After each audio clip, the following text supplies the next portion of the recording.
Okay, welcome back, everybody. We have a very exciting day today with many guests who are here with us. One of our guests has not been able to join us yet, but she hopes to be soon with us. Let me just let you know a couple things. Your papers are going to be coming back, and they're going to be circulating while I'm doing the framing. No. They're going to get them at dinner. Oh, they're going to get at dinner. Okay, fine. TAs are getting them. TAs are getting them now. Okay, that makes a lot more sense. All right. Actually, so that I don't mangle the procedure, why don't you just let everyone know what's happening? The TAs, my TAs will get your papers back in like 5 minutes, and you all will get the papers back at the beginning, or at the end of dinner. Let's put it at the end of dinner. Charlie, did you give your TAs? Yes. So everybody's good. At the end of dinner, the students will get their papers back. And we've been looking at them, enjoying reading them, very, very happy with them overall. Just wanted to give you that advanced report. Couple of other things. Your TA should have circulated some of the university course kinds of questions that I've been asking you to think about that we've all been talking about. And I think today's topic is actually one where the university can really provide a wonderful context for this debate. So I want to introduce our speakers and then give you some framing comments that have been provided by Kathy and Charlie in conversation with me, and then we can get started. So our farmers today, we're going to be having conversation between meat folks and vegan folks and other kinds of thinking about animal folks. Ben Bergmann is here. He is trained at University of Georgia, University of Minnesota, and his PhD is from NC State. And he has research interests in agroforestry, sustainable agriculture, and international studies, which is very cool. He has a background in genetics and biology, and he has some very cool paper titles, like The Genetic Transformation of Duckweed, Lemna gibba, and Lemna minor. Which I'm sure he will tell us what that means. But when I reminded him of how cool his paper titles were, he said, oh, that was in my former life.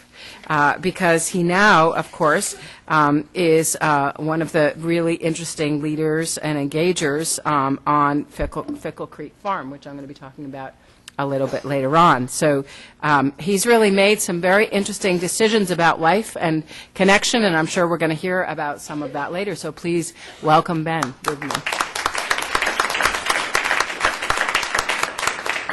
Next to him is Noah Ranalls, who has 2 jobs.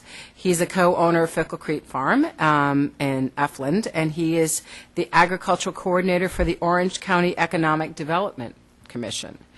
And in the former role, he raises chickens, goats, sheep, steers, and pigs and runs a bed and breakfast. In the latter, he's helping to build infrastructure to support small local farms like his own because, as he says, the way to sustain sustainable agriculture is to bring new people into it. Hint, hint. And he also has expertise in crop science and livestock programs. He's been had experience in the Peace Corps as well as a researcher in NC State, organizing workshops, helping farmers get their products to market, and supporting sustainable food initiatives. And he's also involved in setting up an incubator program for apprentice farmers called People Learning Agriculture Now for Tomorrow, otherwise known as PLANT, in cooperation with NC State and Orange Cooperative Extension. So some really interesting community activism going on. So please join me in welcoming Noah. I did also want to introduce you to Eliza MacLean. She's just going to come in, and we'll orient her when she gets here. She was a vet technician in her early teens and always knew that her life would be engaged with animals. She worked side by side with an Amish family of 8. While it took many years for her to return to farming, she wanted to live a certain kind of holistic lifestyle that she learned from the Amish. She has worked rehabilitating seals and sea lions in Sausalito at the Marine Mammal Center, and also worked as a songbird, raptor, and small mammal rehabilitation expert at a wildlife center in North Carolina. She has a degree in environmental toxicology from Duke, and there she studied fish and their relationship to the detrimental environmental impacts around them. And then she became a career farmer, and that was one of the things that pushed her to think about what kinds of new farms, like Fickle Creek Farms, that she could develop. She is now seen as a kind of mentor and go-to person among other small-scale pasture farmers across the state, and regularly serves on panels at pastured pork and poultry conferences. She particularly is interested in a rare breed, a number of rare breeds of hogs, and has become very much an expert in Ossabaw Island hogs, Ossabaw crosses, and farmers' hybrid hogs, and she's going to be probably talking a little bit about that with us today. And she's the only farmer to continually provide fresh pork products at the venerable Carborough Farmers Market just nearby. And she's really become a leader in the local hog farming community. So we will welcome Eliza when she's able to get here. And in our respondents today, we have one face that should be very familiar to you, the person who has lent his support, his institutional clout, his personal connections, and his great enthusiasm is Larry Moneta, who has been in the back and now he's in the front. He is our vice president for student affairs. So you get lots of vice presidents and deans hanging around here, but you've noticed that we're just people like everyone else.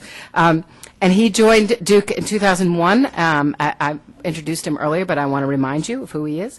After nearly 10 years at the University of Pennsylvania, where he was most recently Associate Vice President for Campus Services, he is the guy that makes the food happen at Duke. He also holds adjunct faculty appointments at Duke in the Sanford School of Public Policy's Hart Leadership Program, and at the Graduate School of Education at the University of Pennsylvania, where he teaches in the Higher Education Executive Doctorate Program. And he's a number of publications behind him, and he received the EDD and BS from the University of Massachusetts before going on in his work in higher education. Larry's one of the most fun people to work with around, and he also happens to be vegan and tells a very compelling story about how he got there. So please let us welcome again, in a new capacity, Vice President Larry Moneta. Eliza, I just introduced you and told everyone all about you, and I hope I was accurate, but I think I probably was basically accurate. So now we can welcome you officially. And finally today we have Marilyn Forbes, who's a senior lecturing fellow. She's a partner with Womble Carlyle Sanderson Rice in Raleigh. Her specializations are litigation and product liability. She received her JD from Wake Forest University in 1981. She was a law clerk for the Eastern District of North Carolina Federal Clerk, and she joined Womble Carlyle as an associate in the litigation department in 1985. She has some very interesting approaches legally to questions of animal and animal use, which I'm going to be talking about a little bit in my framing conversations. So I think the combination of practitioner and thinker for everybody here today is quite extraordinary. So, Marilyn, it's wonderful to have you. So, to wrap up where we've been in the last couple of weeks, which has looked a little bit different than we were in the earlier parts of the semester, Charlie and Kathy thought that we might refer to Raj Patel, who argues that we're in a hidden battle with the food system. Battle because there is adversity between food corporations and consumers, and hidden because they gain by our ignorance. If you remember last week, Gavin Fitzsimmons told us about how food decisions are made by associations, deeper than conscious so-called choices we make about food choices that one early anthropologist and thinker, James Fraser, would call sympathetic magic, and contemporary cognitive theorists call associational thinking or metonymic thinking. Food marketers are savvy about the fact that we can be comforted by associations with healthy choices, and they sell more double cheeseburgers by only picturing a salad. That was one of the things we learned last week. Consumers non-consciously think there's some benefit to close associations with a picture of healthy choice, and then go on to make the unhealthy one. And we were talking amongst ourselves about the fact that Gavin, it was interesting that Gavin was using his insider knowledge of consumption to help manipulate the right choices in schools. And I should have mentioned, and I will send this to the TAs to send out, that there is going to be a McDonald's listening tour that Gavin himself is involved with in terms of making things more healthy. And Gavin is one of these folks who says, before you just turn up your nose and walk away, why don't you think about talking to McDonald's to see if you can affect some change. And so here's an opportunity. I'll send that along a little bit later on. I think that Will Allen and Seed's work with the youth and the communities have also given us a power to make change and to make food. So we've had a number of different models for how to make change and make food, from Gavin's work to Will Allen's work to many others. We have given up consciousness about where our food comes from. That's what we've learned in the last few weeks. Harris Solomon uncovered even more unconscious associations with the act of eating and showed how some of our food fascinations and disgust have to do with class, race, and gender. And the sense was, he joined with Gavin in saying it's not only about free will and free choice after all. And there's not only a psychological but a cultural manipulation of choice. And we are engaged with perceptions at every level that we might not be aware of. And so as we move into this week, we might think in the theme of who becomes our food, uncover some more of the unconscious ways or subconscious ways in which we are making choices in eating. Meat elicits emotional reactions perhaps more readily than on any other area of food ethics. Vegans and vegetarians and meat consumers all alike have staked their claim in the issue quite forcefully. And likely this is one area that most of us have conversed about prior to this class. And still, even with that, most of us make these decisions without benefit of direct experience with animals. What I was very impressed by in my conversations with both Charlie and Kathy is both of them talked about their own orientation to this debate. Charlie talked about the fact that he was raised with beef, cattle, hogs, and chickens as part of his life experience.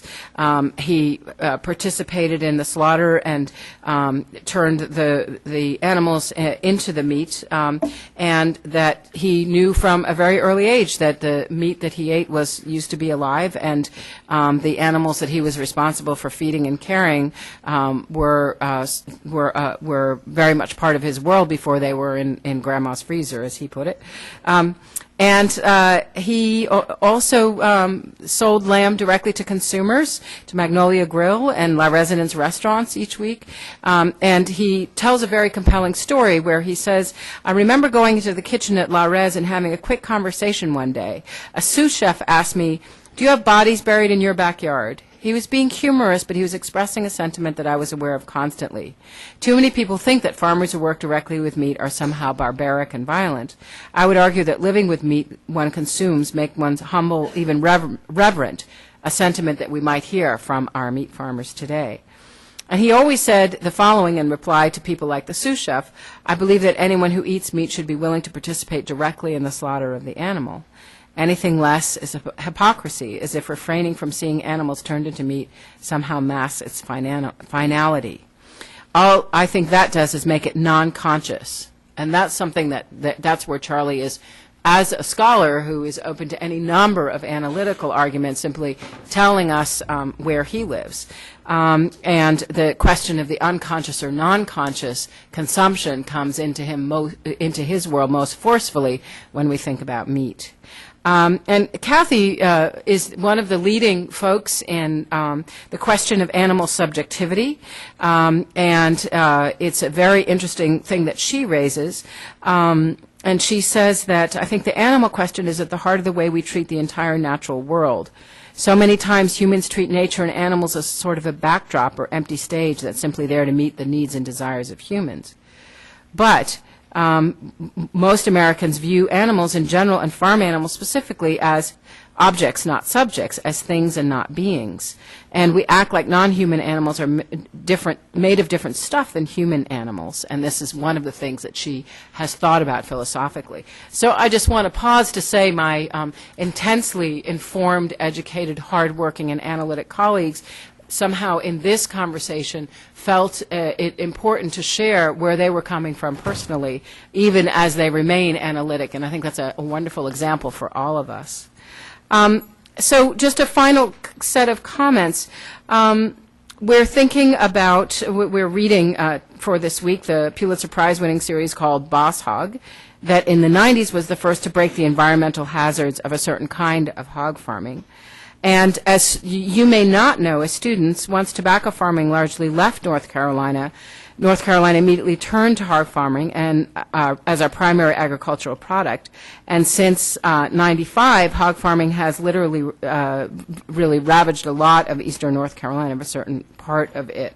And there's a number of different big environmental problems that have resulted in eastern North Carolina in terms of the drop in property prices, change in the onset of puberty for girls, difficulty in well water, and so on. And this is a big problem. And as Kathy and I were talking about this, she mentioned that probably Ben and Noah and Eliza will talk about, with Wendell-Berry, why and how eating animals can be acceptable and can be an essential part of a small and local and better form of agriculture in the fact that they return nutrients to the soil. That are animals that are treated well will not necessarily be bad for the environment or for human health. And reminder that two of them were both universities professors at North Carolina State before they started their farm.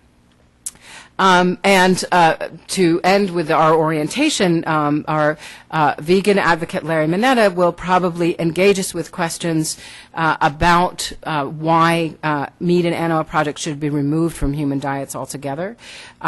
We are in the wake of the Blockbuster documentary called Forks Over Knives, which will argue that composting and cover crops can replace animal waste on farms, and there is no nutritional need for humans to eat animals. This is a larger, very interesting question, and the China study is part of this ongoing conversation. I know we're going to be talking about this, and you read excerpts from this. And finally, animal law professor Marilyn Forbes, whom I introduced, argues that, well, human beings aren't about to give up their meat, so therefore, for her, the question of genetically modified disenhancements, which is a really interesting idea, presents itself as a serious option from an animal welfare perspective. Pastured local meat is not the answer, primarily because it is too expensive and hard to find. If we're going to raise animals for cheap meat, why not reduce their suffering by using technologies that make their lives more bearable? And this means to reduce their capacity, their sense capacity, so that they are not suffering as much because their senses are no longer as intact. An interesting fact is that PETA has endorsed this project and offered $1 million reward to the person or industry that develops vat meat that is disenhanced meat that tastes as good as regular meat. So this is the really current engagement in all of this. I want to end by suggesting in this context that all of this debate should be put into the fact that we're in this university course experiment. The way I would put it is, if we can't have this conversation here, where can we have it? We have a group of people present who have all given their lives, habits, devoted a lot of intellectual time and energy to the commitments that they are now living out, and they're very, very different commitments. And one definition of academia that I've always loved is that people bring their whole selves, heart, mind, and body, to a conversation. And I think the discussion of meat is a perfect example where we are bringing our whole selves to this very charged issue. So my suggestion for this afternoon is that we do it here as a model for how we should do it everywhere. And we'll welcome our panelists.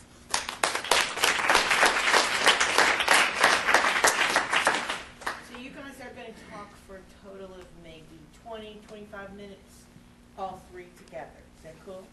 Right. And then we'll have time for Q&A at the end. Do you want me to start your slideshow?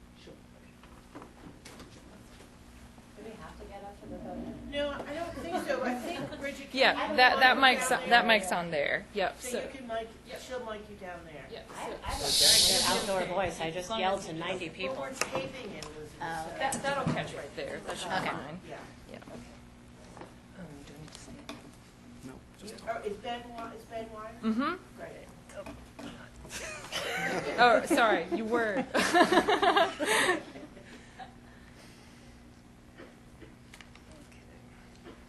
This is outside our normal daily activities. Yeah. Hi. Thank y'all for having some dirty farmers in your midst. I did that actually. As you heard, my name is Ben Bergmann, and my partner Noah and I have Fickle Creek Farm in Effland. It's about 24 miles from here, pretty much due west. We sell at one venue that's a little bit farther than here from our farm, so our entire sales radius is about 27 miles. The slaughter facilities we use are about 30 miles from the farm. So we're about as local and centralized as you can get. Larry was described as an advocate for veganism. I am definitely not an advocate to eat meat. I don't think you are, and I don't think you are. So we're not here to advocate that you consume animal products. What I am an advocate for is conscious, responsible consumer choices. And I think one thing that happens is that people's dietary choices are somehow divorced from the whole panoply of choices that one makes in life.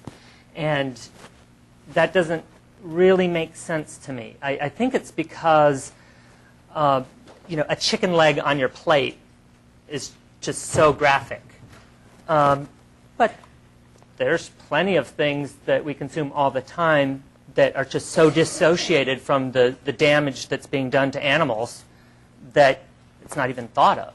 I mean, just everything. I mean, if you buy imported wine, well, not the undergraduates, but if one chooses imported wine, animals are dying in that process.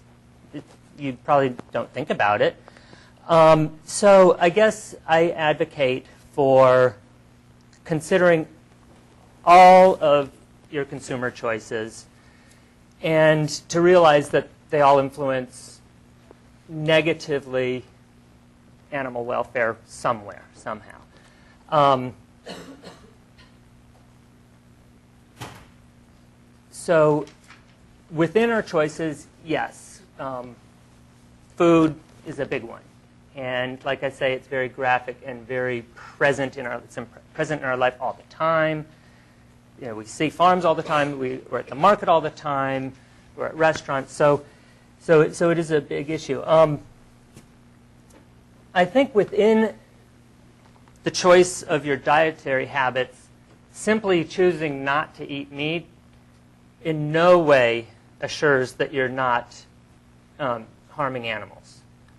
An irresponsible vegan diet could very well be much worse for animal welfare than a responsible, well thought out omnivore diet. And so again, my point there is that just making one seemingly easy choice doesn't get you off scot-free from thinking and taking in ramifications all across the board for what goes into the products you're consuming. So basically, I approach whether or not to consume animal products and which animal products from that vantage point. So how can I and others meet their caloric and protein needs with minimal impact, negative impact on animals? That's really the goal. I think you could have a greater reduction in animal injury and death by eating a responsible omnivore diet. For example, if you sustainably harvest venison, that's a lot of protein. That's a lot of calories. And you've taken a life, yes, but you haven't killed all the field mice that are getting threshed when you harvest soybeans. You know, they're getting threshed and ground up and run over and plowed, and so that's a pretty sustainable way to get your calories and protein. So maybe the question should be, how can we get the most protein and calorie units with the least animal injury and death? American bison come to mind. If raised in a sustainable, natural grass landscape, harvested in a sustainable method, that might be the way. But can everyone eat like that? No. So you still have to come up with something that's not optimal, maybe, but better than alternatives. That's what our farming, all of that's to get you to the point that we farm the way we do to try to address this big question. These images, have they changed? No. I'll just stand here. Just tell We me. don't have any fancy presentation. These are just some images from Eliza's and our farm, just to be a little more interesting than us just talking at you. And to give you an idea of the lives our animals lead. We're very proud that we have systems in which our animals are not confined. They're not given chemicals. They are not medicated.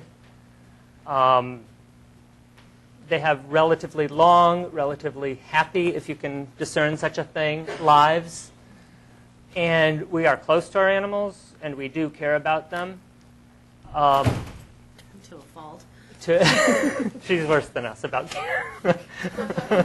We don't have them in the house. Well,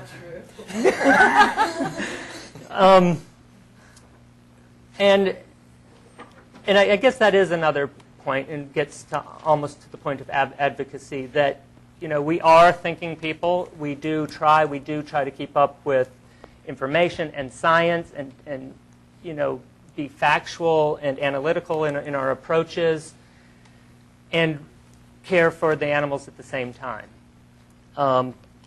Maybe I'll let you talk some about our actual farming practices, and then. Sure. Okay. I'll just speak loud. It's being recorded. We're capturing it on video. Right there. Yes, they're okay. The audience capture mic's right there. We're So going you to should be be okay. deafened when you listen to it. Glad to be here, and glad to be here with Larry and Marilyn and the others who put this course together. I think our lives sometimes get very repetitive, and even at market, places like the Carver and Durham market are pretty busy. So it's rare that we have a chance to really delve into a topic with a customer as we can here today. So we're grateful for that opportunity. Some of the practices that we use on our farm include the heavy use of cover crops, and cover crops are different species of plants that are planted in rotation to help manage soil erosion, to keep the soil covered, to keep nutrients continually cycling, or to scavenge nutrients in a way that's beneficial to subsequent crops, to fix, in the case of legumes, as the sole crop in a cover crop, or multiple species in a mixture. Legumes can fix nitrogen that can contribute to the subsequent crop. We try to work that in our systems where we have both produce and livestock. We also use those cover crops, which are in fact forage species, so forages that are used for grazing animal consumption, and even to some degree chickens and pigs in their foraging behavior. We provide that in a very integrated way between crops and livestock on the farms that we have. We also do crop rotations, so we don't try to keep planting the same crop in the same field. We use appropriate species.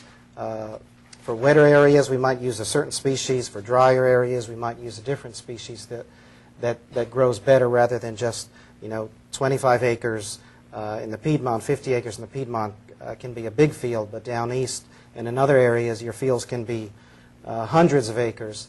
And we don't approach that scale of monoculture in any way whatsoever, except for in pasture systems where our goal is to get a mix of species, 7 at least species in a pasture mix, so that again, depending on the soil type, depending on the moisture conditions of the year, depending on the temperature of the year, whether it's a cool season or a warm season, let me just rephrase that, whether it's winter or summer, there's different species that we call warm season or cool season species that help let you graze animals all year round here in the Piedmont, which is a really good thing. As you go north, it's more difficult to graze animals all year round. And that gives us the ability to improve our crop mixes in terms of what's in the pastures and maintain a good quality, a good level of not only fertility in the soil, but also nutritive value in the forages that are available for grazing.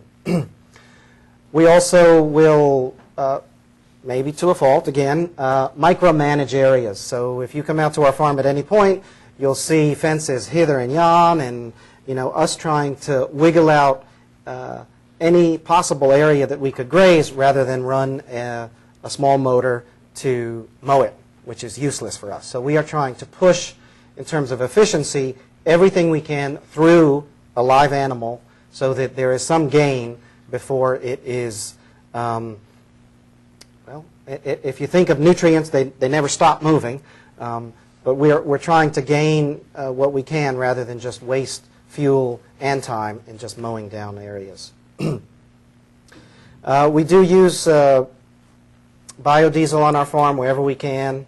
Turned on to that now 5 or 6 years ago at least with Piedmont Biofuels. In the wintertime, there are some issues with gelling of some of the biodiesel mixes, but we've gone through that, and it has cost us. So we have learned through the process about how to be more environmentally friendly, be better stewards. I guess through all my years, the word of being a steward, soil and water conservation steward, is almost, in every fiber of my backbone. And I wish that if there was anything else that could be shared in a meeting like today, is who becomes our food, is you can swing that any which way, but that we see ourselves as stewards. And as Ben was just talking, those decisions that we make, let's not alienate ourselves from those decisions and abdicate that ability to be a steward. With every decision that you make as eaters every day, you can be a steward. You can actively make decisions about how you spend your money and what you eat in a manner that supports stable agro-ecosystems. Were there any other practices you wanted me to touch on? So just a couple of general things. I'm an agronomist by training, and I think a lot of people will look at livestock management, and the one thing that I think is missed often is that there are lots of types of land and vegetation in the world, and a lot of you have come from places far away and have traveled there during your lives. And one of the realities is that there are lands that are not suitable for crop cultivation, and livestock give us an ability to fit into our ecosystem in a way and harvest those animals when we need to still gain from that. So we're not losing that, and we're not losing our carrying capacity for people, which is a whole another topic. The issue of life cycle costs, Ben talked about. Some of you might have come across that term at some point. But really, the soybeans that we eat in whatever form, or the chemicals in the that are used on the soybeans in whatever form, what are those costs? And again, we come back to the word of stewardship and what that really means to us as individuals, not just that, thank God, someone out there is taking care of things, because that's not always the case. It's every decision that each one of you has that can impact that in a real way. So think beyond whether there's a certain product or not, or lack of a product in a food you eat, but think more of perhaps production practices. And boy, oh boy, that's a lot to understand, to seek out, but keep your ears open, I beg you, to those other parts of the story. And I think, lastly, production scale is what we're all challenged by. And we can go back to a time when we were hunters and gatherers, and, you know, as Ben was saying, bison on the plain, venison, deer here in North Carolina is still a big thing. But it's when we scale up that we are challenged with the decisions that, yes, we can go to the next scale, and it's a decision that you as a consumer want to take and make, or there's a point at which the treatment of animals and livestock and our environment in a certain scale of production is something that doesn't agree with your core and your heart and your mind. And with that perspective, the business world doesn't tolerate those limits unless the consumer engages. So the business world is going to seek efficiencies of scale until there is some stewardship, some active stewardship that the consumer takes on and says, hell no, I'm not going to go there. You know, it might be just too evil. It just makes me turn away in disgust. And those are at the very core of the decisions that were mentioned earlier about if you eat meat, you ought to know what happens. And all of us support that. And during the lifetime of those animals, you know, the hardest thing for us is when an animal dies. I mean, on your watch, when you have a lamb or a baby pig that doesn't turn around. Yes, I mean, the grimace of the face is, but we can't wipe that when we go to bed. And we wake up the next day and say, oh, geez, what could we have done differently? And we all know that mortality is part of it. Just as humans and people die of all ages, we have to accept that as livestock producers. 10 minutes. I'll stop. But stewardship, if there's anything to take home. I have 10 minutes. Well, Ben and Noah touched. Oh, this is going to be pretty. Oh, can I hold it? Yeah. Ben and Noah touched on just about everything that I was thinking broad picture. So I didn't hear my own introduction. I should probably tell you a little bit about my journey myself, and probably that will answer a lot of questions right there, and then we can keep discussing. But I graduated from here in 1996 from the School of the Environment with a master's in toxicology. I've always been concerned with water quality and air quality. I never thought too much about farming. I've been pretty observant of it. I am lucky enough to have grown up in the Thousand Islands on Wolfe Island, Ontario, which is an agricultural island. Watched it my whole life, the little changes every summer when we came back, and we were summer people.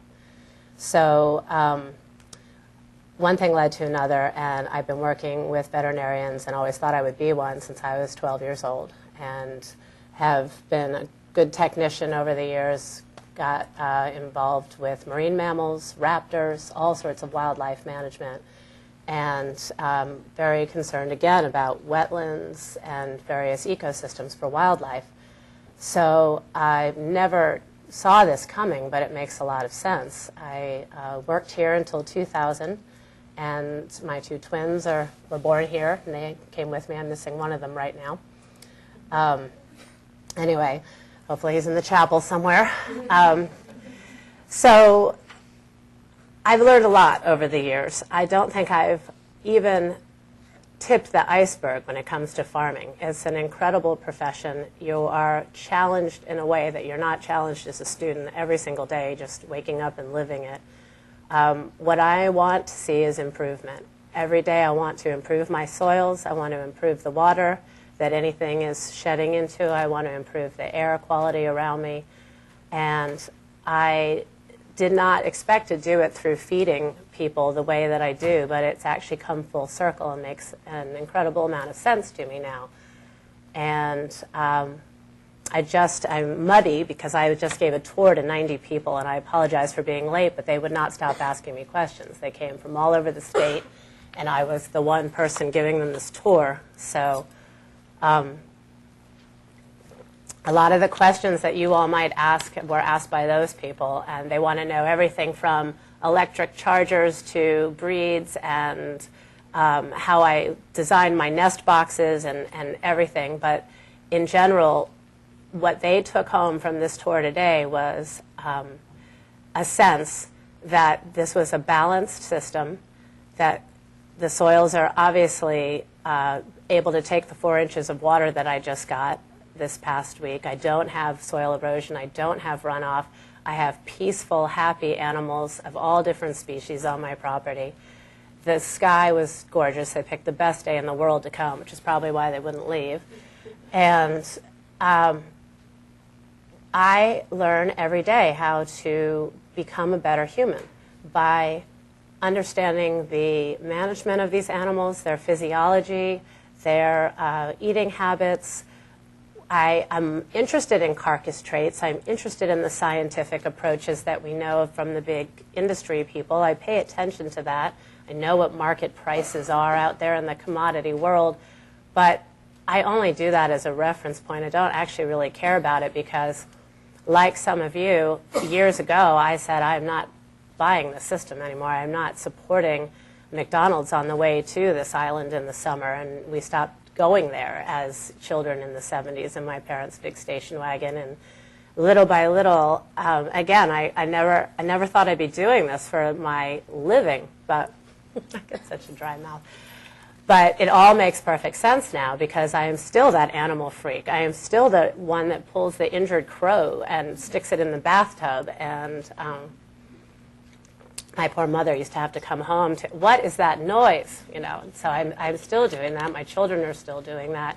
The people that work for me continue to do that. But I really have a handle on a lot of different animal processes. I invite, everyone wanted to know today about the predators. And I have everything. And they're all there right now. Coyotes, foxes, possums, raccoons, hawks, owls. And they get meals. And it's a balanced system. If I trapped those coyotes, 10 more would come. If I got rid of Mama Fox twice a year when she poaches my chickens, her cousins would show up. There is a pretty cool lesson to be learned on a daily basis, and I invite you all to come on out there to both of our farms. I'll invite you to theirs too. But I think it's about understanding that we are at the top of the food chain. We don't get to change that. That's how we evolved.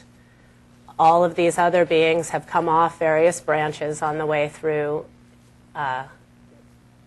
evolution. And we have a responsibility. And I have gone from taking care of sick animals and symptomatic treatment, which is what our whole health system is predicated on, to trying to figure out how to actually go back and who was doing it well before and what other countries do it well. And I can't believe when I actually get to travel, and we've gone to slow food conferences and we do things internationally as farmers, we get to be little rock stars in this world. I never saw that coming either.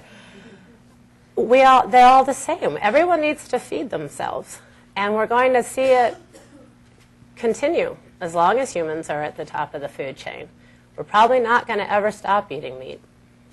Unfortunately, that's probably about 5% of the population of the world. And the world's population is not slowing down. So how do we do it responsibly? How do we do it holistically?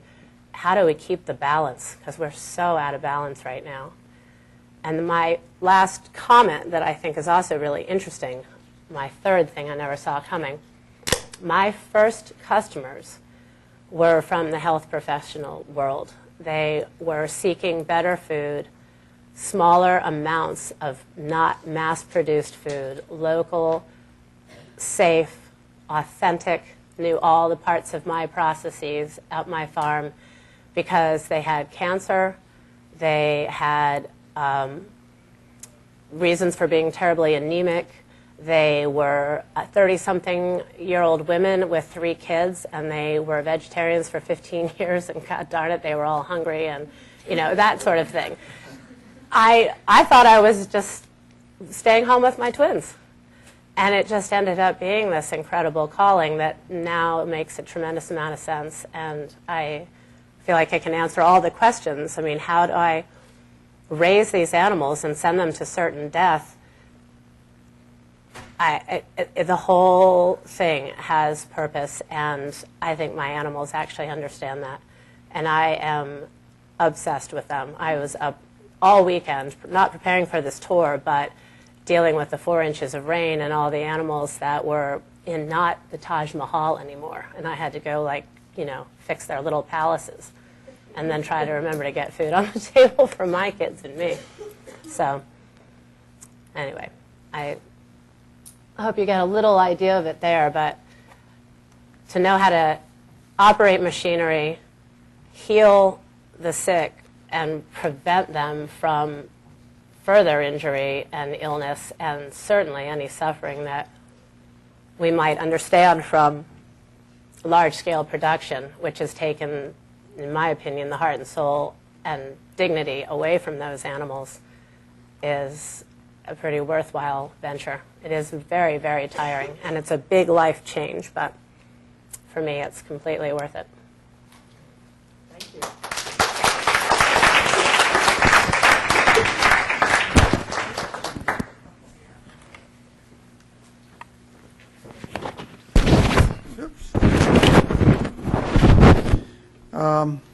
Hi, everyone. I guess I'm going to begin with a handful of disclaimers. These are not the enemy. And No, we don't think you are. Actually, among my disclaimers are, one, I don't identify myself as someone who's advocating veganism. I am someone who has chosen to eat a plant-based diet. And when I say I all the time, it'll be a we. My wife is hiding in the back corner. And ultimately, all of this is really her fault. Well, I'll say more about that in a minute. But the first is that this is really more about me. Much of what you've been hearing is about the harm to animals, and I'm going to come at the end of my very brief remarks to my views on that. But that has nothing to do with how we really chose to eat a plant-based diet. That's the first. The second disclaimer is I have no credentials whatsoever that are relevant to this conversation. Well, I had some role in working with our distinguished faculty, and for me, this has sort of been a year of food in the work that we're doing at Duke. So, other than maybe having responsibility for 41 dining venues at Duke, I have no credentials. But I have a bachelor's in math and graduate degrees in education and management. So everything is totally self-taught. The third I would say is technically I'm not vegan. I'm a strict vegetarian. I eat a 100% plant-based diet, but you will see I have a leather belt on and I have leather shoes on. I'm going to come to that in a minute as well because I've not bought leather shoes in 2 years now. So we'll see where things are heading, and I'll say a word about the sort of consequences of having made the choice to think about what I eat and think about its sources and how ultimately, in some respects, it does lead to making other choices about leather and about cashmere and about things like that. But technically, I'm a strict vegetarian. In America, when you say you're a vegetarian, they put a piece of fish in front of you, or there's cheese in it inevitably, and it's just very hard to explain. Strict vegetarian means, no, it's got to be a vegetable. I haven't met a fish that didn't have eyes at one point. So, but vegan becomes the shorthand because it's a lot easier in some respects to use that term than to try to go through the perpetual explanation of what strict vegetarian really means. And the third disclaimer is, as we're here today, we are not closing McDonald's in the Bryan Center, so lest you have any great fears. Not that I would mind, to be candid with you. I want to take the remaining 8 minutes and 40 seconds and really touch on three things. I'm going to touch on health, I'm going to touch on identity, and I'm going to touch on ethics. And to begin with, in terms of health, for me, what I'll share is really more personal experience than rooted in scientific principle. But if I describe my approach to food as, in the 20s, it was eat it whenever, wherever, whatever. Just consume as much as I can, which will explain why when we were married I was 70 pounds heavier. I do pride myself on being probably among the few people my age who have been lighter every decade since I was 20. In the 30s, beginning various forms of diets and going through diets 101, 102, 103, 108, and trying to figure out how to lose some weight. In the 40s, it was really about the first identification of some rational eating habits, really trying to take processed whites out of my diet, processed white sugars, white starches. That's when I guess I really began to understand the relationship of food and health.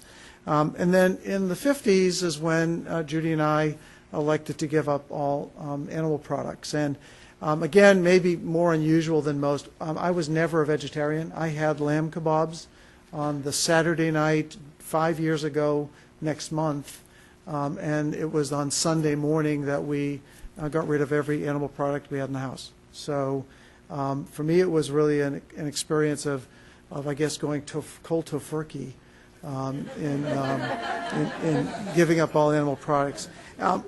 Why did we do that? We did that because of a book, the damn outcome of education. Judy had been apprised of this book, The China Study, in fact, by the wife of our current chairman of the Board of Trustees at Duke, who takes responsibility for that. And having, when she had read the China Study and did a lot of sort of subsequent review, and you have, I think, and you're reading just a brief summary of all that, and if you'll find it of interest, I would encourage you to read it or at least skim it. And again, as a disclaimer, if you go online, you will find no shortage of materials that refute everything that T. Colin Campbell has to say. Yet you'll also find continued emerging literature that continues to reinforce the decades of study about the consequences of animal proteins on the human diet, population level studies about looking at various populations worldwide, those who were predominantly plant-based versus those for whom animal products were a significant part of their diet. So it was really on the basis of that analysis that Judy said she was going to try it for 30 days, but that she'd make me all the steaks I wanted. And I said, nope, if you're going to try it, I'll try it. And for the most part, that was the last animal protein we've eaten for 5 years. We, candidly did not expect to be completely relieved of all animal products. Even in most of the literature, the argument is try to reduce the amount of animal protein. And even in very healthy diets around the world where meat represents a very small part of the plate is really made up of a much healthier array of plant-based food and some small amount of meat. We know the American version, unfortunately, reverses that, and unless the meat product is, the size of your foot, it doesn't count. But I was so happy to be here last week when Professor Fitzsimons talked about the fact that when you set yourself up for a diet that you know you'll never continue with, you'll eventually fail. And actually, the part of the contribution I made to our diet is saying, I know that if you tell me I can limit myself to 10% of my diet being animal product, animal protein, I will scope creep my way back to it being 50%. And the one request I made is if there's no redeeming value that we can discover in having any animal protein in our diet, I would prefer to give it up altogether. And it was a logical decision for me to say, I'm not going to be capable of saying I'll have a burger once a week or I'll have chicken once a month. If I give myself that license, I will end up exactly where I started. And so it was really on that basis that we made the decision to be strict vegetarians and not go back at all. There were dramatic consequences. I had the worst headache I've ever had in my life for the first 5 days of detoxing dairy, and I am unequivocally convinced that that was giving up dairy. I've often said to people who just want to try something, try giving up dairy for 1 week. For me, at the end of the week, I had a dramatic change in my health. I think Judy would say she didn't have quite the same dramatic change, but I did. I felt bloated all my life, and on that 5th day was the first time in my life that I did not feel bloated and have not since. So you all want to try an experiment? I would encourage you wholeheartedly. 1 week, not a long time, but let me tell you, the prospect of actually taking dairy out of your diet, a lot harder than you think. You got to look at every package. You look at words like casein or whey powder or dried milk products, obviously cheese and butter. It's not an easy thing to do, but it would be a great experiment if you want to try between now and the next class, not to have any dairy products and report out on it. Can we make that an assignment? Maybe a little much. But if anybody wants to volunteer, I would love to hear from you if you want to give it a try for 1 week. So it's now been 5 years. Even within the vegan world, there are lots of ways to be an unhealthy vegan, I think, as you've mentioned, and a appropriately processed sugar is vegan, so you can eat a lot of sugar. The factory has damn good chocolate chip vegan cookies. So it still takes some measure of willpower to eat healthy and to eat a balanced diet and to make sure. As you might imagine, 99 times out of 10 when I have this conversation, the first question is, but where do you get your protein? And I say, where does the hippopotamus get its protein? It looks pretty strong to me. Trust me that through legumes and beans and really well-balanced diet of appropriate grains and certainly the big leafy vegetables, we have no shortage. I am never hungry, in case anybody wonders, and I eat incessantly. There's probably not a 2-hour window that I'm not eating something because I just enjoy it. So lots of smaller meals, and I eat nuts by the fistful. So from my perspective, our entree has been 3 minutes. All right. That's going to be the biggest part of it anyway. The second thing I would say is the 2 things that really were unintended and discovered consequences. One was the issue of identity. I was raised Jewish, mostly culturally Jewish, and for those of you who are Jewish and culturally Jewish, you know it's food. The notion of never having matzah balls and chicken soup again was a hard thing to do. Brisket on the high holidays. So there are clearly identity characteristics and consequences of making that decision. But the more important identity issue is I understand difference in a way that I never had before. There's not a part of any given day that I'm not with somebody and realizing I don't fit. Whatever the meal, I've got to find something else. And it's dramatically heightened my appreciation of difference in every respect, gender, race, disability, because I am constantly confronting not fitting in. I don't want to suggest that my consequences are as challenging or difficult as for someone who is disabled, but it has dramatically, I think for me personally, given me much greater visibility into the life of being different from the norm. And candidly, something I hold high regard now and really enjoy, and something I think about all the time in all circumstances. All of our friends insist that we choose restaurants to go out to because they're fearful that they'll choose something that we can't eat at. And the last thing I'd say is that the notion of sort of ethics. As I said, though I'm still wearing leftover leather and leftover cashmere products I may have purchased, I have not purchased, for the most part, an animal remnant product since the last 2 or 3 years. We think long and hard about the source of some of those products. So I have to say I have probably increasingly migrated to a more political, ethical perspective about care for the life of animals. I've subsequently read more about factory farming, care much more deeply about the lives of the animals. If you'd asked me 5 years ago, I would have said, this has nothing to do with the animals. Who cares? I just don't want to eat them. You can't get into eating a plant-based diet. You can't get into the reading. You can't get into the lifestyle of animal proteins and animal products and not eventually become a lover of animals. And anybody who would know me would know that's never been part of my lifestyle. I've never had a pet in my life. I've never cared for an animal till our son and daughter-in-law's cat showed up at our house 2 months ago. But it has been a remarkable conversion for me to a much healthier appreciation of the lives of the animals, and brings me back to admiration. To the extent that you make the decision to continue to eat animal products, this is the way it needs to be done. And if you make the decision to not eat animal products, that's cool too, and you may come to some of the same appreciation of feeling different, understanding what it's like to be different, an ethical life. I make every decision about food with purpose, and having dramatic appreciation for where our food comes from on this planet and the responsibility we have to ensure that everybody can have a healthy, nutritious meal. Thank you.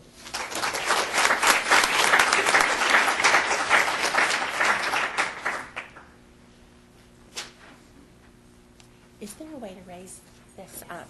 Yeah.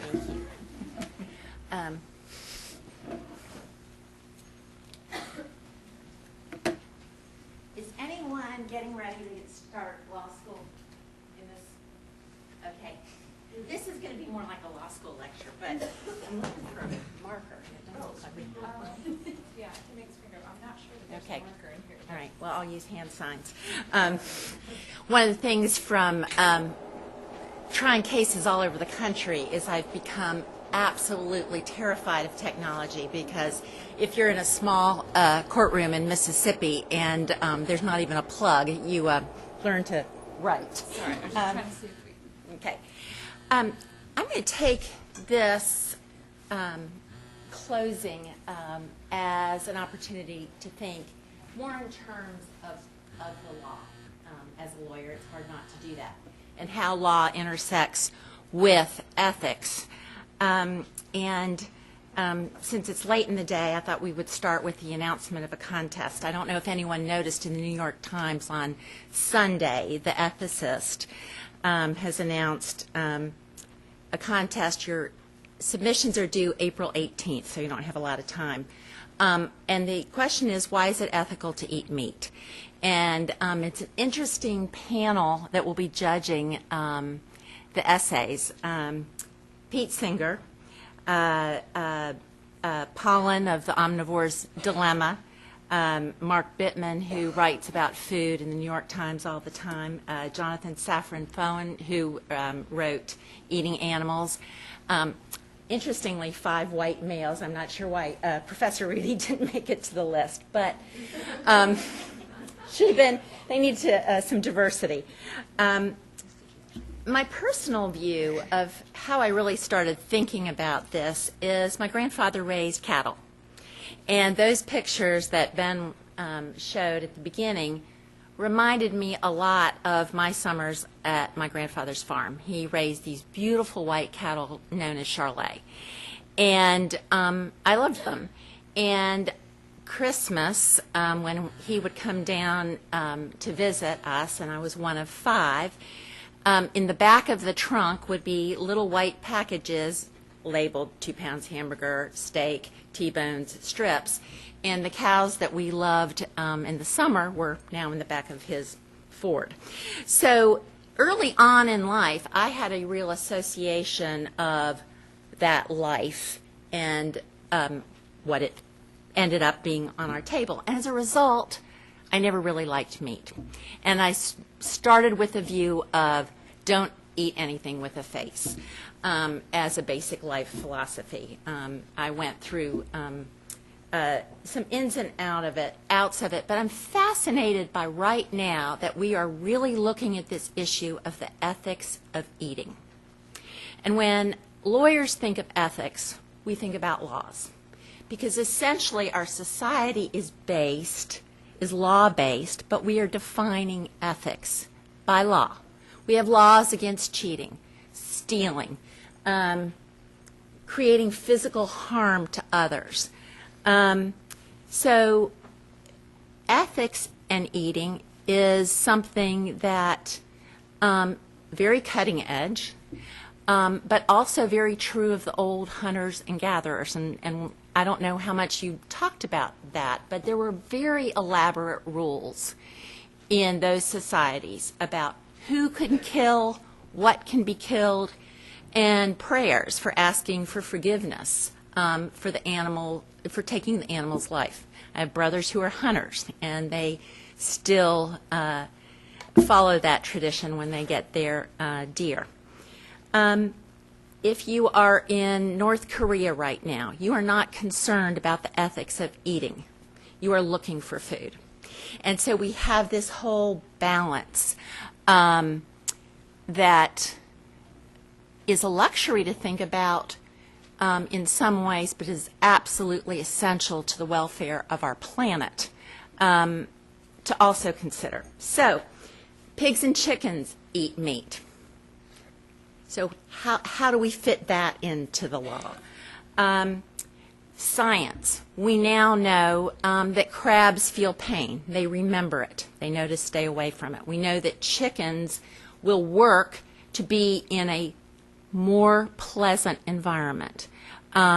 So what does that mean from an animal welfare perspective, which is my perspective to think about? So this problem of the blind chicken just kind of rocked my world when I first read this study. I thought, what an interesting concept. Here we are in society going up, up, up, and we are using nanotechnology, things to enhance. You think about soldiers coming back from Iraq right now and what they can do with prostheses through nanotechnology and really blend the idea of human and artificial. We look at what artificial intelligence is and this whole idea of blending these two concepts. So the idea of the chicken that would not feel pain is very intriguing to me.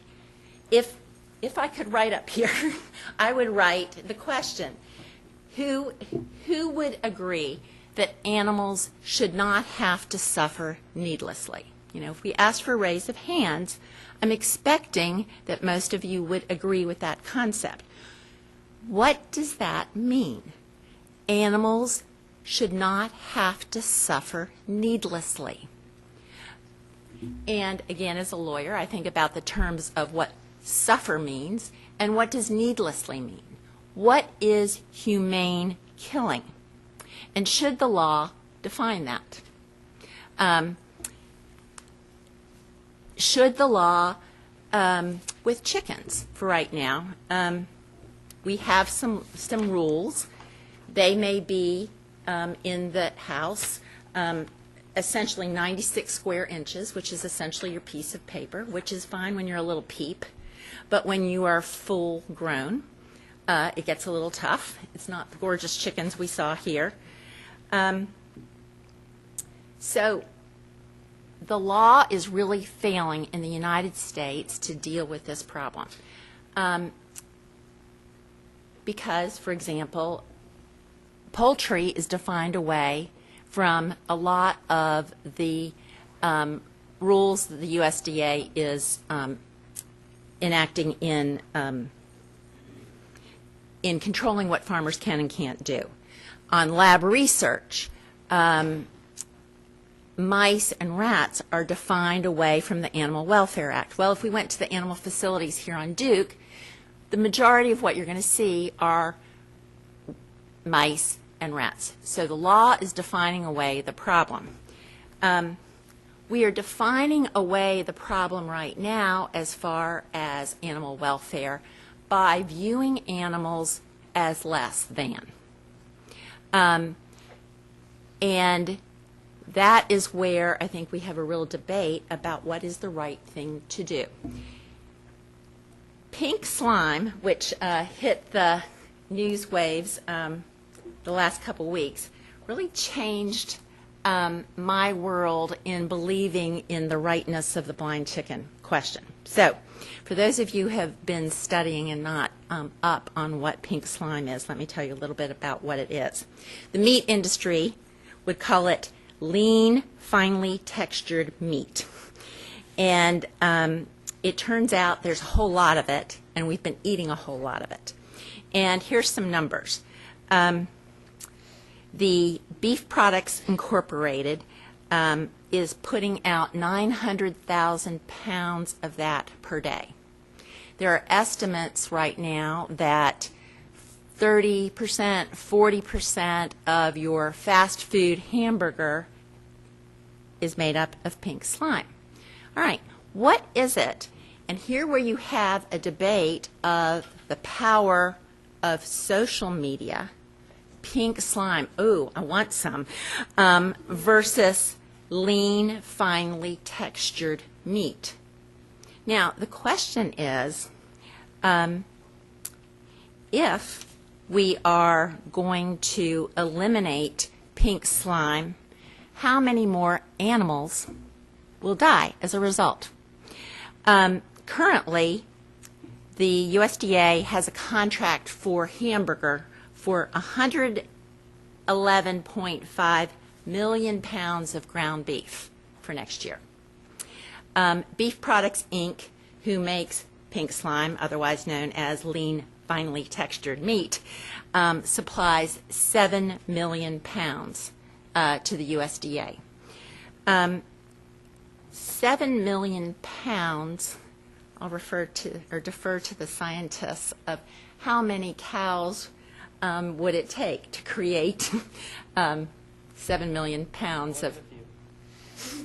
So again, where maybe we thought, oh, this makes sense, disenhancement, a chicken that does not feel stress, the hamburger football, is that the right thing to do? Does that allow animals to suffer less? The science appears to be there. If they're blind, they're not stressed. What other things could be done to animals, and is it ethical? What are we trying to do? Why do we have such an ick factor when we think about pink slime or genetically blinded chickens, or what's coming up in the fall of 2012, the first test tube hamburgers will be available for sale. And they're being made from the cow stem cells. In my mind, I'm thinking, this is great. We can't make the demand for meat to go away. Again, if you're in North Korea and chewing on grass, this is not a problem. We know that the global demand for meat is going to increase 60% by 2050. So why wouldn't a test tube hamburger make great sense? But I think the reaction to the pink slime, which, by the way, doesn't have to be labeled. Nobody ever saw pink slime or lean, finely textured meat on any food label that you probably read carefully. Why not? It's meat.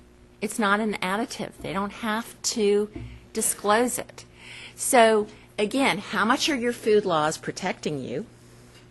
How very little it's covered, how the law is used to define away the problem, are all things for you to think about and to consider.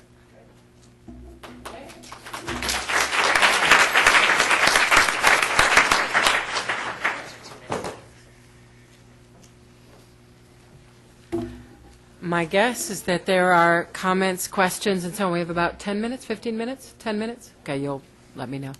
And just a reminder, who you are and where you are from. Yes? My name is Emily, and I am an undergrad in ICS and public policy departments and Asian studies. And I have two questions. The first one is for Yeah. I'll read it as I wrote it down. So, I'm actually from Ohio and lived around a lot of industrial farming and grew up in schools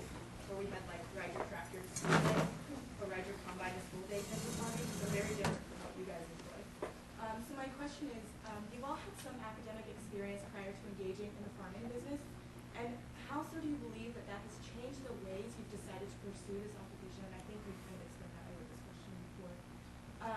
In terms of both money and also ecological and environmental measures that you've taken, and also for those people who have only the education, know it be valuable, of inherited generational expertise to apply to their farming practices, how has this lack of prior economic and environmental education become incorporated into their practices and affected them? So, does that make sense? Yes, and I just want to remind you that because we're being recorded, I have to repeat the question. And my other question is for Dr. Moneta, and this is kind of reflective of what was said before, in that it doesn't matter what you do, you're still, like, when you import wine from somewhere, you're still affecting animals in some way. So in terms of eating, for example, you mentioned clothing, like buying a leather belt and things like that, because it's something that you can directly see as connected. What about like polyester clothing or clothing that's made out of oil products, and the mining of oil and how that affects animals? So you are indirectly doing it, but therefore is doing it in some way. And is that something that you think about when you purchase those clothing, purchase that clothing? Okay. The first question from Emily was, because she grew up in Ohio in an industrial farming area, she has some generational experience and childhood experience, but she also noticed that most of the folks here, all of the folks here, had intense academic experience at a graduate level, I might add. So how has that academic experience changed their practices, particularly both economic and environmental? Why don't you answer that, and then I'll go on to the next question.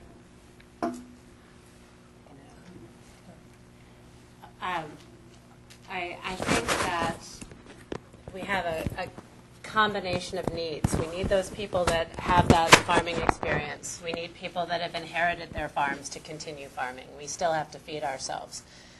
I think that we have given farming in this country a little bit of a bad rap, especially as it has gone toward a monoculture. And Mother Nature hates a monoculture, and that's where a lot of one side of academia has pushed that, the A&T type universities across this country, the bigger is better mentality. So again, it's important to know how to fix your own equipment and to be a jack of all trades. And I think we do a better job of that on small, sustainable farms where we can directly sell to our consumers and tell the story with it and have them know that, you know, we are responsible for each aspect of growing their food. And that goes for vegetables too. And Pete Singer has been to my farm, by the way, and other vegans as well. And I loved your comments about that. I'm sorry to digress, but that's just as important is our vegetables created by animal power with less petroleum use in our tractors, with less. I've never applied synthetic fertilizer in all my years of farming. I get it all from my animals, so that's the biggest part of it. But I can't keep. Anyway, I'll stop there. So, but to have the experience that Ben and Noah and I have had at a graduate level of understanding soil science and meteorology and other things that is inherent in farming, it brings us to another level of being able to transcend our whole consumer base. I relate to all the farmers that came to me today, and most of them are African American, multi-generation farmers. They're coming to see what I'm doing, what I'm calling sustainable ag these days. And the people in Center City, Philadelphia, and other metropolitan areas that are so detached from their food. I am a product of that Philadelphia suburb that can remind them, you know, this is what I've chosen to do. And I'm glad that they're, you know, the 30th story in Center City with my dad, but they're really excited by what I do, and I can transcend that whole demographic. And I think my education has really led to that in a great way. I've been able to be an advocate and the rock star I joked about because of that. So I'm going to move on to the next question because I want to make sure other I'm people sorry. get it. No, it's not a problem at all. So the other question from Emily was for Larry, and she's struggling with the idea it doesn't really matter what you do. Even if you buy polyester products, you're still affecting animals because of the oil that's involved in its processing and so on. So how do you deal with the ubiquity of that fact? And I'll just give a simple answer for the sake of time. I mean, ultimately, you can only do what you can do and what you know. You know, I can research every product and hope that I'm leaning towards the most environmental friendly or worker friendly. My father was a tailor for 45 years. I have more appreciation for individual artisans than I do for anything that comes from mass production. So, you know, if I have a choice and I know that I can go to Raleigh Denim in Raleigh and there's a place that's making jeans right there and I can talk to the people who are making it, I'd rather buy there than buy from, you know, any conglomerate. And at some point I may discover that the local produced jeans is using a product that comes from somewhere else. I think at some point you do your best and you make your best judgment and just lean with your values. And if your values sort of favor the artisan, the individual practitioner, and you sort of lean that way, on balance, my guess is that my contribution to ensuring the right outcome is a little better than someone else who's not even asking the very basic questions. Okay, other questions from other folks? Yes, in the back. My name is Taylor from Practical Engineering. I was just curious if you have any metrics as far as the amount of people your farms can feed versus the amount of acreage, and if you know what level of people, what amount of people you can support. So Taylor's question was, do they have any metrics about the amount of people the farms can feed versus the amount of acreage, and what are the numbers in terms of the amount of people the farms could actually support? I don't, and I've put pen to envelope, but not to real hard calculations. I would love to have either undergraduate, senior projects, or graduate students that could really help me, because I have all the questions and the hypotheses. I just don't have the time to do it. I think that's an important question. Not only what are the caloric and protein units being produced, but also what are the service benefits from a farm that's done this way. You know, we're protecting the watershed. We're maintaining biodiversity. We're replacing chemical and mechanical input with livestock. You know, all of these things have values, and I would love to have a flowchart. The ironic thing is I've done this for farms on Mount Kilimanjaro and in Guatemala and in Indonesia, and I haven't done it for my own farm. So come on out. Okay, other questions? Yes. Heidi from the Nicholas School. So my dog just passed away, and that was really hard because I was very close to her. And so thinking about your operation so intimate with your animals, I can never think of eating my dog. That is very strange. But I'm sure you guys feel very close with your animals, but you have to overcome that somehow. Could you expand on, was that a process you had to go through? Was it still hard? How do you feel about it? Lori? Oh, sorry. See, that's when I get all caught up. It's about the third question. I don't know if you guys have noticed that, but so Heidi from the Nicholas School, sorry, just having lost an animal companion, she's wondering about it's very clear from your presentation that you are very much care about your animals, and she's wondering how you deal with the fact that they are no longer with you at the end of the day, and they, as you put it very powerfully, they will go to a certain death. Is that okay? Can I ask you, did you euthanize her or did she die of natural causes? She was run over, so we had to. Okay. That's a choice that I make every day. There are a lot of breeding stock. I have my breeding turkeys, my breeding chickens, all the way up to the pigs and the cows and the everybody. So I have all the mothers and fathers. I'm kind of a nut about that part of it. And they all have names, and they're very much part of our family. Once in a while, one will be found that passed away. that one generally gets a different type of recognition in terms of putting its body somewhere, i.e. a grave or whatever. Taking the time, and I do this with pets too, and I do have pets. I mean, these animals are pets, and some, I mean, it does become a gray area, but I have to still make the decision. It's always humane euthanasia, always, no matter who it is. And working in vet medicine all my life, I've euthanized tons, hundreds of cats and dogs. The vets used to send me in because I was better with the clients at sort of going through that process. So that's something I'm very used to. I've been doing it my whole life. But it is hard. It's hard to say goodbye to my mama sows that have had 10 litters for me. I keep them around a long time. But when they are infirm or not producing or clearly unhappy in the system, I get to make that decision, and it actually feels right. And I'm very careful about how I do it, who does it, that sort of thing. So it kind of depends on what the situation, and it's by animal. I do take animals to slaughter every week, but I stay with them, and I have my own routine of thanking them. I think they exhibit a bit of a willingness by clearly enjoying their lives on the farm, and they're not afraid to get on a trailer with me and that sort of thing. So, but it's never easy, and no one else does it. I am the only one that does it. I never send my staff, and they could do it. My staff are great, but it's my responsibility. That's what I was trying to talk about in my ramblings before. Sorry. So I hope that answers your question. There was another hand in that purple. That last one, yeah. Okay. You sure? Okay.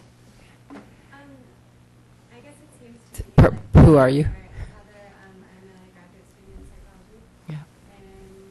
And I was just going to say, it seems to me there's sort of like two camps. I mean, there's basically people who are concerned about stewardship and animal welfare, of which it seems like most people up here belong to that camp. And then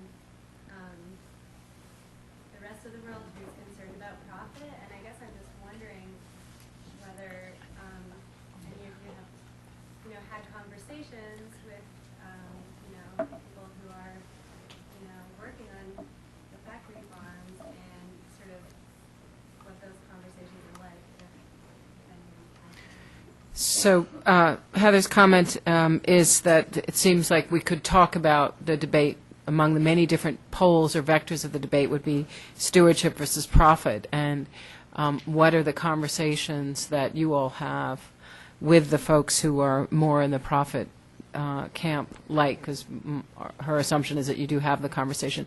And I'm going to ask Marilyn also to jump in and think about this after the other two answer, just because I think she would have some interesting ideas about stewardship versus profit in terms of the disenhancement question.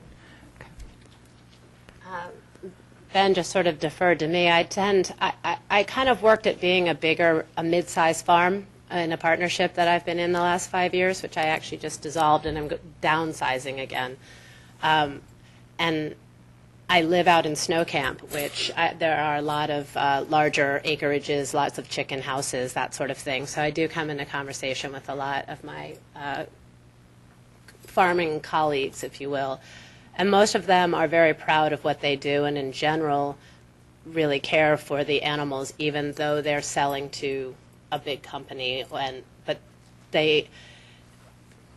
sustainability also, I have to be able to make a little bit of a profit. I do have 2 children to feed and clothe, and this is my only means of revenue. But there's less of a disconnect when you're elbow to elbow out there in the field than there is with the idea of the big box stores and the mass production and the cheaper and the bigger box. And I mean, that's all sort of marketing and gimmick stuff. That's so different from the animal end of things. And I don't know where that lies. I don't know where that disconnect is. I think it's when the animals that are raised and become carcasses get into the hands of the stamping out of the products that become like car batteries or something at that point. You know, do you understand what I'm saying? It's the animals are raised in one place, but then there's sort of a more factory mentality once they leave those homes. Those homes aren't great, but they're still alive. They're still being cared for. They're still they're trying to be kept alive. But then they turn into something else, and then it seems to go haywire. Interesting. Please? Okay, I'll try to be quick. One big difference I have found with larger size production facilities is that the profit motive is paramount generally, as opposed to it's part of our mix, I would say, but not the highest priority necessarily, unfortunately sometimes. And what happens is I see larger producers such as Lotte. I saw a lot of eggs up on here. You know, Refectory can't afford my eggs. You know, they stopped buying them years ago because we have so few chickens, and the eggs are gathered by hand. They aren't in confined houses, and so a corporate mentality is going to say, what is the minimum standard of care we can provide these animals so that we can get this label? You know, can we cram them in this much? Can we open the door just for an hour but still call it this?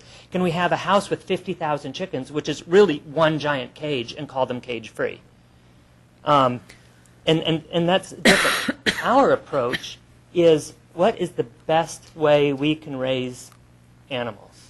How can we do it that is best for the animal, best for the environment, and best for our community? And that comes up with it's not minimal, it's the best that we think we can do. And if we felt we couldn't do it well, we wouldn't do it. And so it's just it's from two different directions. And I think, and I'm not bragging, that's just how our brains work. And it's very different from a corporate, what can you get by with for a label. Yeah. Marilyn, the whole question of stewardship versus profit in terms of the disenhancement question. Well, three things come to mind in response to your question, Heather, and I view it as somebody who's done a lot of animal cruelty prosecution and work in that way, is one question. And I think for the person that is in moving animals into a kill chute or working on a chicken line where there's 90 chickens coming per minute, probably you as a psychology major there has to be an ability to disassociate what you're processing with them being feeling creatures that have lives and have a right to be. So I think that, look, if you are working in one of those lines, you don't have a lot of options. You're probably an immigrant. You might be illegal, and you're lucky to have $5 an hour. And there are horrifying films that I wouldn't want any of you to watch, but if you want to look at some of it, go on, the Hallmark food recall for downer cows. The second thing I thought about is Oprah did a fantastic show a couple years ago. You may have talked about it here, where her whole staff went vegan for a week. And I don't remember which meat producer appeared, but I gave them a lot of credit for appearing on the show, and they took one of the reporters through their processing plant. So I think from an executive viewpoint, if you're really looking at it, they view it as this is a product that is wanted, we are going to produce it, and that is where you hear words like, humane killing. It's where, people like Dr. Temple Grandin have made real differences in stress. The third point, again, is from the legal perspective, when the law in this country doesn't even recognize mice, rats, chickens as, well, they're viewed as property. And if it's property, you can do pretty much whatever you want to. And that's kind of the rationale that has been used historically, whether you're talking about slaves or women or children, it's property. And until ethics pushes that, we allow things to still be treated as property.